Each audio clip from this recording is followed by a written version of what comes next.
और कैसे लिखते हैं। असली बात यह है, डायरी लिखना तो एक, अगर आप डायरी लिखते हैं इसका मतलब पहली शर्त आपने पार कर ली कि आप महान होने के रास्ते में पहली शर्त पार कर गए हैं। लेकिन बाकी भी तो शर्तें हैं। वो इस बात से तय होता है कि डायरी में आपने क्या लिखा। देखो, डायरी में 2-3 बातें हैं। पहला, सिर्फ अपने बारे में लिखा या अपने आप को एक सामाजिक, राजनीतिक, आर्थिक मनुष्य मान के लिखा। जो अपने आप को सिर्फ एक भावनात्मक और दैहिक मनुष्य मान के लिखेगा, उसकी डायरी में केवल ये रहेगा, आज उसने ऐसे बोल दिया, मुझे गुस्सा आ गया, मैंने इससे कहा, उसने मुझे जवाब नहीं दिया, मैंने उसको व्हाट्सएप किया, उसने सीन हो गया था, मेरी लाइन आ गई थी पर जवाब नहीं आया, उसके बाद से मेरे फ्रस्ट्रेशन का लेवल बड़ा हाई हो गया, मैं कल इसको छोड़ूंगा नहीं, इसका खून पी जाऊंगा कम वक्त।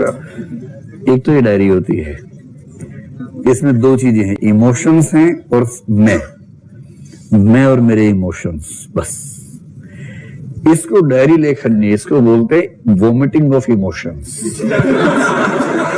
भावनाओं की उल्टी करना, भावनाओं का वमन करना। वमन समझते हैं? वमन, वोमिटिंग, भावनाओं का वमन करना।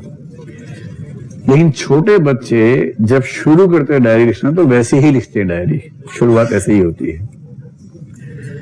और जो व्यक्ति खुद को तार्किक, सांस्कृतिक, सामाजिक, आर्थिक, राजनीतिक मनुष्य मान के लिखता है ना, उसकी डायरी अलग होती है। फिर वो आज की डायरी में ये भी बताएगा कि जब दिल्ली में कल एक फैक्ट्री में आग लगी तो ऐसी समस्याएं देश में क्यों हैं और इनका समाधान कैसे हो।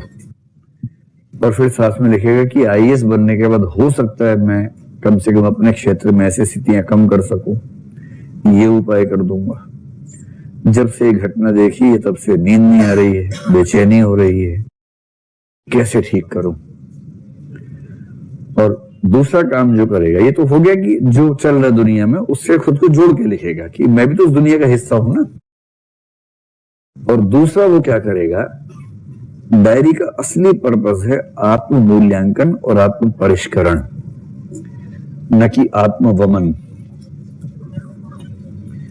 आत्म मूल्यांकन का मतलब है कि खुद को जज करो, और खुद को जज करने का सबसे अच्छा तरीका है कि अपने 2 हिस्से कर दो। कैसे करोगे 2 हिस्से, है ना?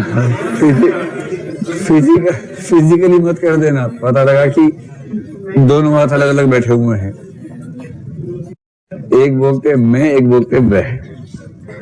मैं का मूल्यांकन वह की निगाह से आप ही करेंगे। जैसे आंसर राइटिंग है, कई बच्चे दिखाते हैं, मैं उनसे बोलता हूं एक समय के बाद, अब किसी को दिखाने की जरूरत नहीं है, आप इतने मैच्योर हो गए हैं, मैं की निगाह से लिखो और वह की निगाह से चेक कर लो, किसी और की जरूरत नहीं है। बस ये 2 निगाह अपने अंदर ले आइए। आपने लिखा, अपने भाव से लिखा, फिर चेक करने बैठे तो ये भूल गए कि आपने लिखा है, और फिर उसकी कमियां आपको साफ नजर आने शुरू हो जाएंगी। ऐसे ही आपने आज एक फैसला किया, मैं बन के फैसला किया, शाम को वह बन के बैठे कि फैसला ठीक है या गलत है। और जो गलतियां हैं उन्हें पूरी निर्मम ईमानदारी के साथ, क्रूअल ऑनेस्टी के साथ स्वीकार करना कि हाँ ये मेरी गलती है, और ऐसी गलती हुई है तो आगे न हो, इसका ध्यान रखना होगा। और अपनी कमियां लिखना, और फिर रिजोल्यूशंस कि मैं प्रतिज्ञा लेता हूं कि अगली बार से ये नहीं करूंगा, ये नहीं करूंगा और ये नहीं करूंगा, ये मैंने अच्छा किया, इस चीज को और आगे बढ़ाऊंगा, ये अभ्यास और करूंगा।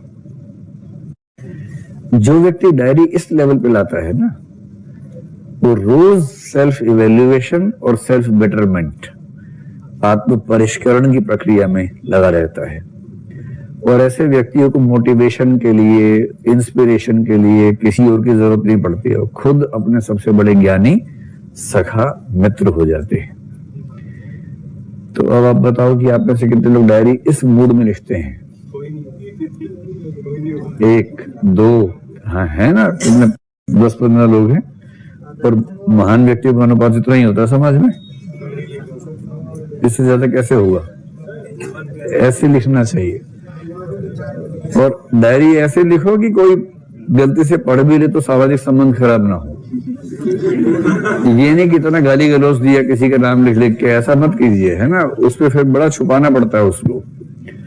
और आप कितना भी कोड लैंग्वेज में लिख लें कि क आया था और ख ने ऐसा किया, सब क समझ में आ जाता है, उससे नहीं होता है। तो डायरी गाली देने का प्रोसेस मत बनाइए, आत्म परिष्करण का प्रोसेस, और वो इमोशनल इंटेलिजेंस के रास्ते की एक बड़ी उपलब्धि है।